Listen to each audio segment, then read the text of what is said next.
Accurate and consistent eternal communication is essential for a law firm to grow beyond just a few lawyers. And we have perfected a tool that allows us to have excellent communication efficiency across all of our teams. It's our daily huddle. So in this video, I will share with you one of our actual huddles, and hopefully it will give you some ideas that you can implement in your firm to grow it and have the firm of your dreams. Hello and welcome to the Sterling Hughes Show. My name is Jeff Hughes and I'm your host, and I'm also the CEO of Sterling Lawyers. We are a 25 plus attorney family law firm doing over 15 million revenue. And my purpose is to help other family lawyers build the practice of their dreams.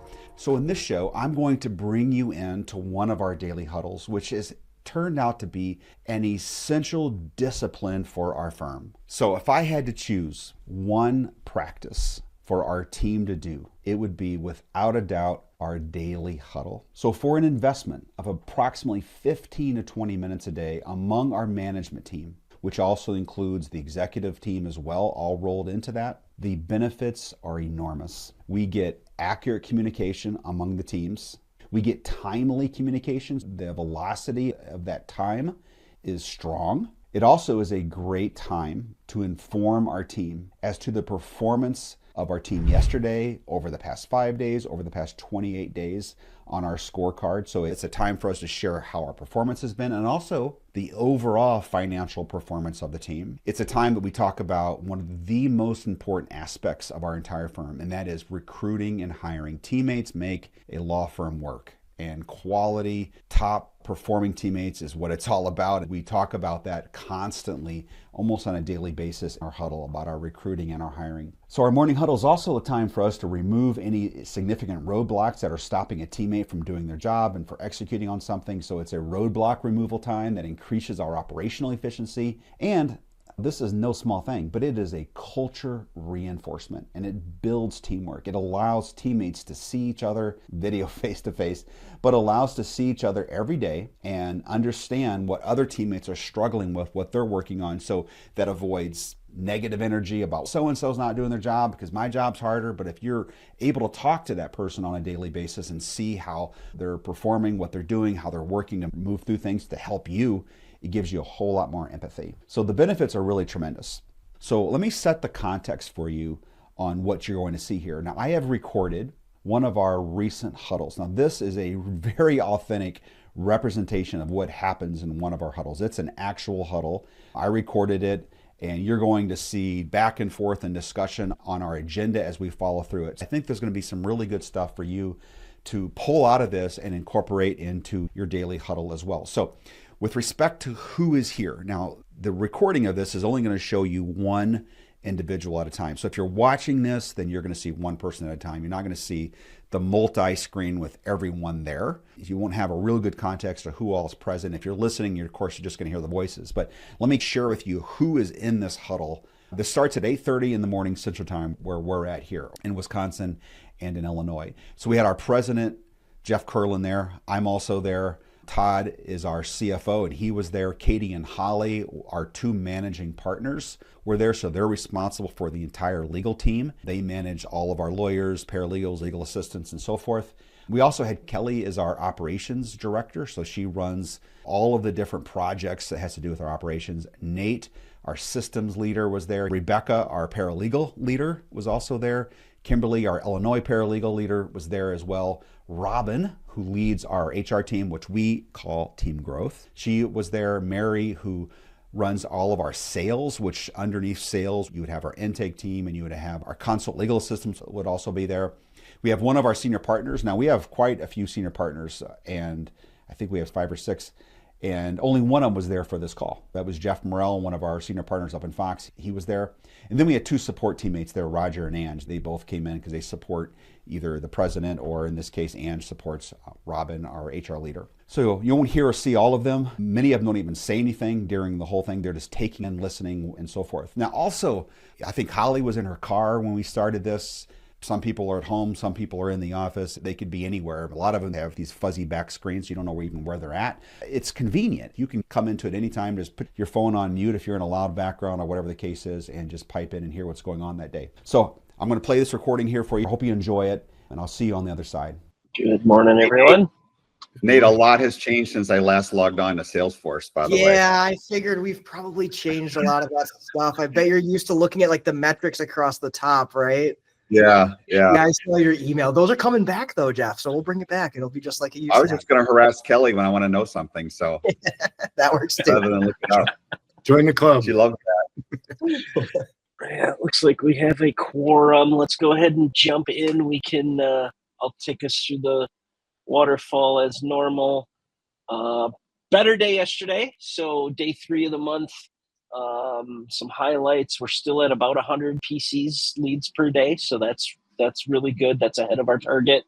28-day average is at that 103. So that's awesome.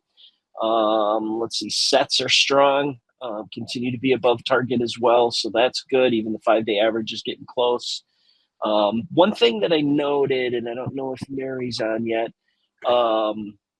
show rate is actually down a little bit, even in the last 28 days, right? We were at the 95-ish rates, and we're down to kind of 93, 94. So that's something to keep an eye on. And I'm going to just kind of watch that as we go here over the next few days. Total number of consults, though, is really strong, so that's good. 8 FAs, so just shy of our number. We have 8.1 as our goal. So we're just 1/10 of one off, which is really strong. We're still at a 9 on the 5-day average and 10 on the 28-day average, so that's really good. PMB per FA, a little bit low, about 5% off of the number at $7,600. You know, some of that is mixed. It's just going to depend on what type of cases and things we're signing up for FAs, so that makes sense. If you look at our year-to-date budget column, we're basically right on with everything. PMV total is 99.9%, so that's really strong. And cash, I skipped over cash a little bit yesterday. We're in a really good spot from a cash perspective. We're about 22% of the month. A lot of that, as we always talk about, is kind of the payment plans that come in on the first of the month. So no real surprise there, but hopefully we'll continue to see that over the next few days. Let's see, Milwaukee. So Milwaukee, after a really, really strong February, a little bit slow start. FAs, they are close, right? 2 versus 2.1. So basically right on track. Leads are down a little bit, a couple a day. So we'll keep an eye on that too, to make sure that we don't need to, boost spend a little bit or something on the ad side. Same thing on show rates in Milwaukee, right? We're at the 90s and now 85% yesterday. So definitely want to keep an eye there. Total consults are strong, and then cash is really strong. And, Milwaukee right now is poster child for the year-to-date percent of budget. So hopefully that will continue at the 120% that most of those are. Madison, so great news in Madison, right? PCs leads are up. We had 20 yesterday, so that's really good. That'll help to bring our 5-day average up as well as the 28-day average. Great conversion there too, 40%, which got us 8 sets. They did have 100% show rate, so that's awesome, which got us to 4 consults scheduled, 4 consults held yesterday, and those were what were scheduled yesterday. So that's good. 2 FAs, pretty strong, and then a good start from a cash perspective for Madison as well. So a little bit low on the FAs from a month-to-date perspective, but again, 3 days in now, we're kind of seem to be a little bit more on track, and the leads will help to increase that as well.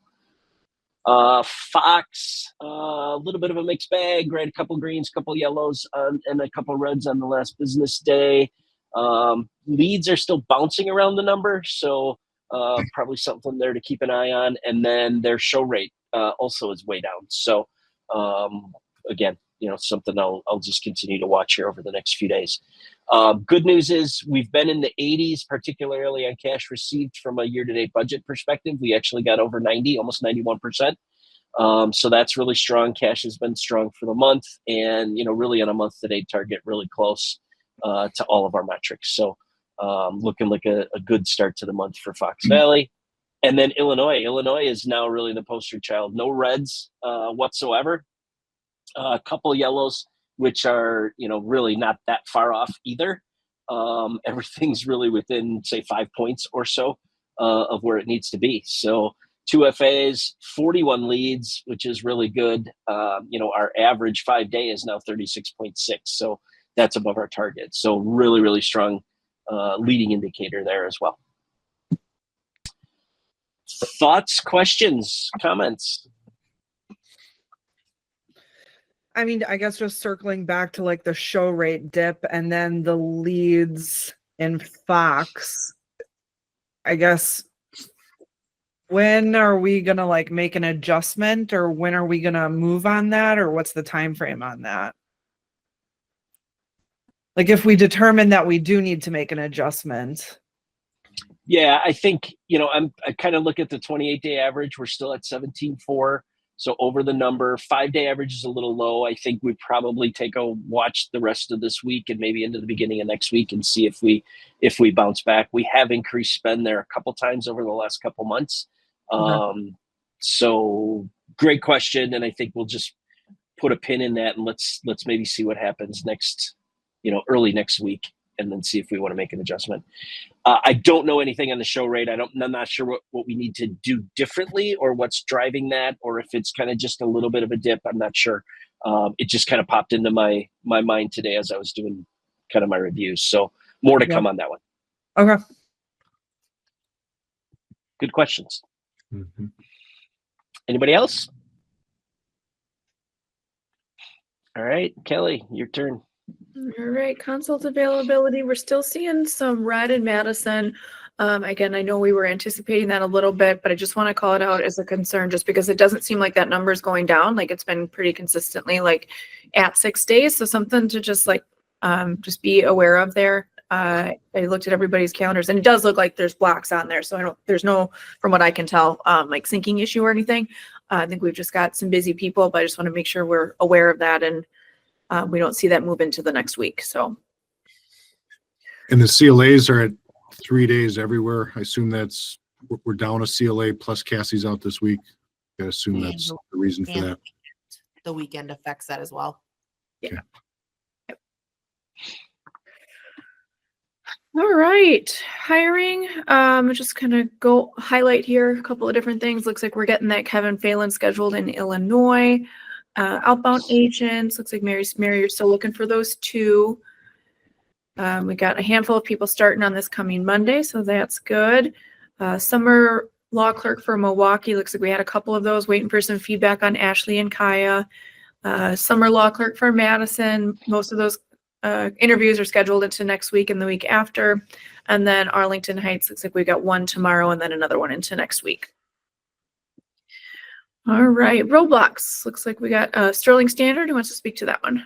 Yeah, maybe Robin, I'll start it. And Robin and I have been talking for, I don't know, a year on this, and she's been desirous, her and her team, of really standardizing and just educating this whole team. We have leaders and managers that are at various stages of their career. Some of us have been doing this a long time and some just started. So every Thursday, she's going to just pick a topic and maybe spend 10 minutes on just teaching us, maybe showing a video or doing whatever. It could be on FemLaw, it could be on doing interviews, it could be on making offers, what have you. And actually, to that end, if there are topics that you guys desire, just let her know and she can tee those up. But we plan on doing this every Thursday for a while and just, making sure we're sharpening our skills in that regard and being the best managers and leaders we can be, and also standardizing what it looks like to be a manager and leader at Sterling. So, well, hello, Jeff here. My team and I put out a weekly newsletter designed for family law practitioners to help you grow and build your practice. So if you go to my website at jsterlinghughes.com, that's Hughes, that's jsterlinghughes.com, and subscribe, it would mean the world to me. And what I will do for you there is I will send you weekly content to help you build and grow your practice, as well as news and developments in the greater world of family law. Thank you, and back to the show. Is that during the huddle, Jeff? it'll be during this huddle. Yep. So next week, Thursday, will be the first one. Awesome. Cool. Yeah, I love that. Thanks. Professor Esch.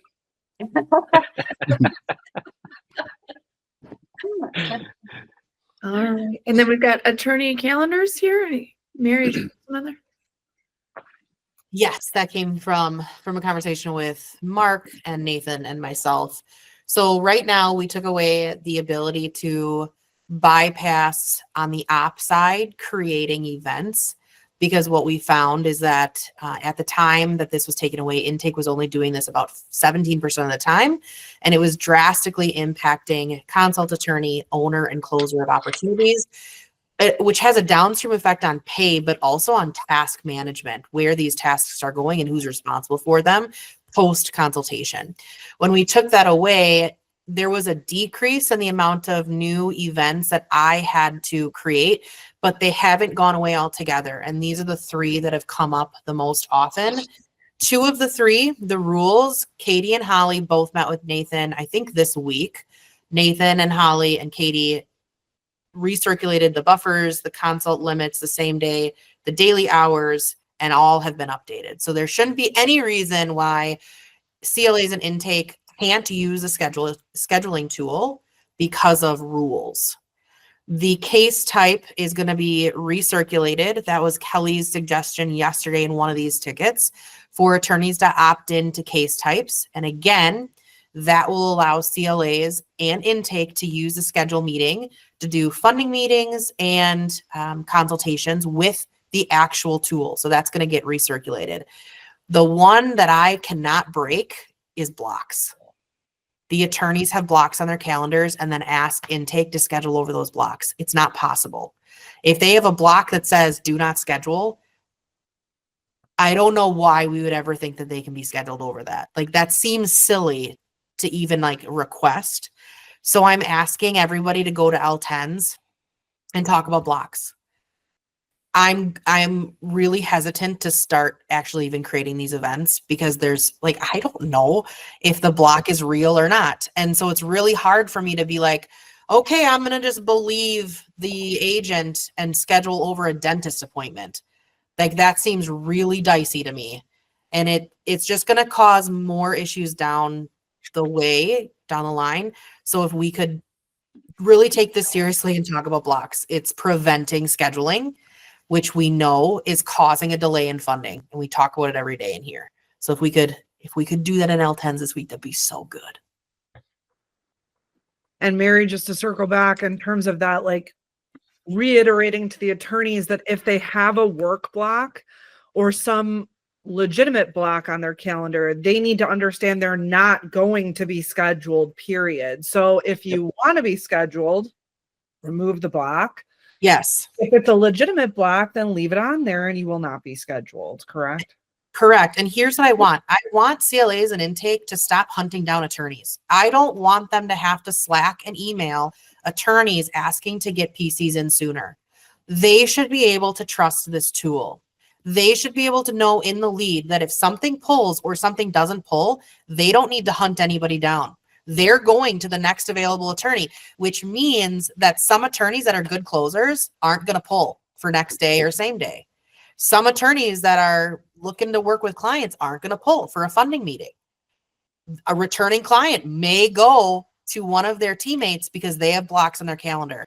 I want intake to be and CLAs to be able to trust that tool. Also, it's a lot of manual work. Like it just takes time. And then I got to create a ticket, and Nathan and I are talking for 31 minutes. The business doesn't need Nathan and I talking for 31 minutes per ticket.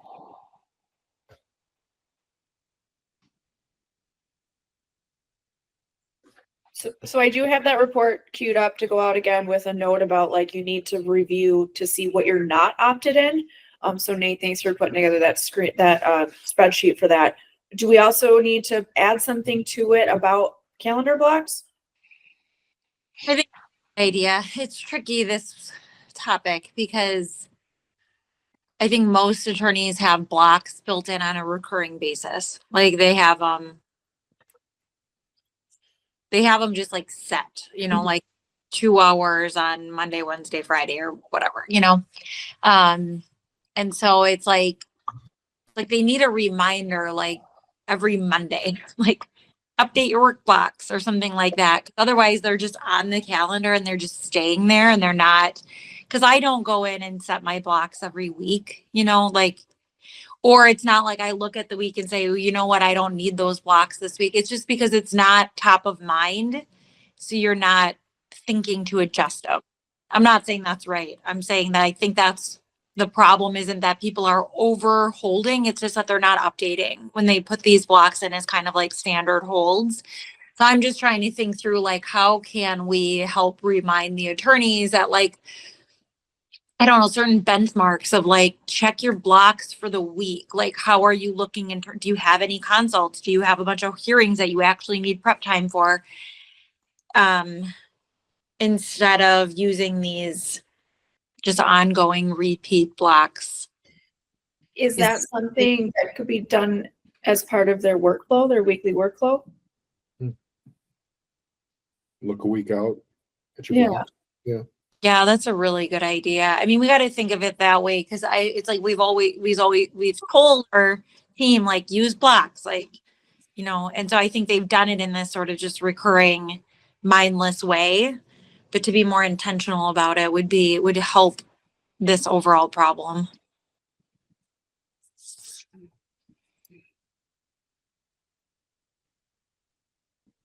So what do we want to do with this? Is there additional practice brief items here? Do we need to go and put issues on our L10s for next week? Well, we have Fox. I think we have Fox and Madison today, so Holly and I could address those today. Next Tuesday is Milwaukee and Illinois. I do think we should probably add it to the practice brief though, just as a reminder, and like incorporate it in your weekly workflows. Be intentional about reviewing at a minimum 1 week into the future during your workflow and ensure that your calendar is accurate and like take stuff off that's not occurring. You know, a lot of times I have heard like hearings will step out or a trial will settle, and it's like, then remove that from your calendar, please. That would be a good idea. Mm-hmm. Or if you want to use it as a legitimate work block, then update it accordingly. So yeah.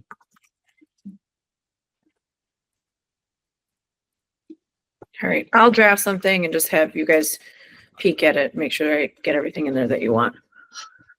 On the rules and case types, so the first two that you talked about, Mary, should we be doing that like every month, every quarter, every couple weeks that we would send those out? Or So Katie that's and what Holly, Mark, have you guys review that? that's what Mark and I talked about last night. And a part of this problem is intake does not trust the tool. And I don't think that they need to know all the details behind the scene, but I think that they should be able to just see like, okay, the attorneys are updating this. There is buffers in Madison. Of course, that's not going to pull. So I think on a quarterly basis, if we can just have Katie and Holly review it and the intake team knows like this is being reviewed on a quarterly basis, the tool is correct because it is being reviewed on a quarterly basis, they have a little bit more trust in the tool that they can actually say, all right, if I don't know this for sure right now, but if Allie's number one for scheduling and Allie's not pulling, it's because there's something systematically on the rule side preventing that from pulling. I'm now going to go to Nina. Yeah. So is that Katie and Holly and Nate? I guess you guys went through it this week. Is it should Nate take the lead to put out a meeting once a quarter to do that, where you guys just do it while you're sitting in a meeting, or how? I don't know how that process went. If it was I liked Holly's idea yesterday when her and I were talking. We circulated this list of parameters to all the attorneys for like cases opted in and opted out, and it was pretty clear there. I don't know that all the attorneys were reading it fully and looking at it. So Holly's suggestion was to, instead of show them what they're opted into, show them what they're opted out of. It's a lot shorter of a list. Unfortunately, I have to manually put together that list by comparing and stuff, but I think it's a worthwhile effort. So I do have that, and we're going to have Kelly circulate that. Just again, okay. I will say, I can't remember the last time we actually had a legitimate system issue with the scheduling tool. It's always been related to these parameters. So I'm trying to build that like trust and faith in that tool to say that it's not a systems issue necessarily. We probably have some kind of lever we need to pull on our end to make something happen. You know what's going to happen today. Yeah, right? I know. Because you just said that out loud. I know. Cool. Thank you. All right, I'll throw something together and circulate this, Mary, to you and then to Holly and Katie as well. Make sure, change any verbiage you want there. And we'll get both of those items circulated next week. Anything else here? Great job, everyone. Have a wonderful Thursday. See you guys. See you later. See ya. I hope you enjoyed that. And if you got value from that video and watching one of our actual huddles, that I would encourage you to go over and watch this video right here.